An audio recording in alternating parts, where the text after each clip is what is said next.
నమస్కారం. ఈరోజు తెలంగాణ, ఆంధ్రప్రదేశ్ రాష్ట్రాల వాతావరణ పరిస్థితులు ఎలా ఉన్నాయో తెలుసుకుందాం. ముందుగా తెలంగాణ విషయానికి వస్తే రాష్ట్ర వ్యాప్తంగా ఎండల తీవ్రత రోజు రోజుకు పెరుగుతోంది. హైదరాబాద్ నగరంలో ఉదయం నుంచే మండే ఎండలు కనిపించగా మధ్యాహ్నానికి ఉష్ణోగ్రతలు 42 డిగ్రీలకు పైగానే నమోదవుతున్నాయి.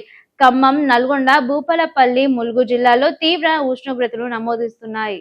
ఖమ్మం, నల్గొండ, భూపాలపల్లి, ములుగు జిల్లాలో తీవ్ర ఉష్ణగాలులు వీస్తున్నాయని వాతావరణ శాఖ తెలిపింది.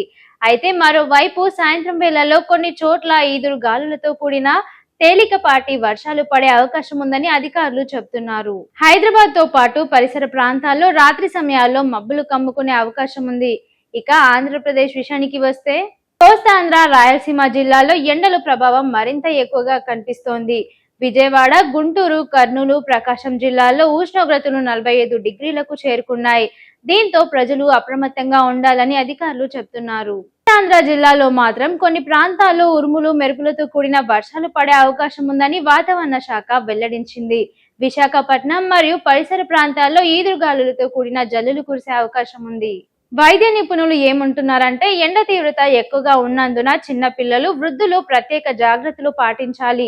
ఎక్కువగా నీరు తాగడం, మధ్యాహ్న సమయాల్లో బయటకు వెళ్లకుండా ఉండటం మంచిదని చెప్తున్నారు. మొత్తంగా చూస్తే రెండు తెలుగు రాష్ట్రాల్లో మరో 2-3 రోజుల పాటు ఎండల ప్రభావం కొనసాగినప్పటికీ కొన్ని ప్రాంతాల్లో వర్షాలు కాస్త ఉపశమనం ఇవ్వవచ్చని వాతావరణ శాఖ అంచనా వేస్తోంది. ఇవి ఇవాల్టి తెలంగాణ, ఆంధ్రప్రదేశ్ వెదర్ అప్డేట్స్. మరిన్ని లేటెస్ట్ అప్డేట్స్ తో మళ్ళీ కలుద్దాం. అంతవరకు చూస్తూనే ఉండండి టైమ్ 24x7 టీవీ. షేర్ చేయండి, లైక్ చేయండి, సబ్స్క్రైబ్ చేయండి. మరిన్ని వీడియోల కోసం బెల్ సింబల్ పై క్లిక్ చేయండి.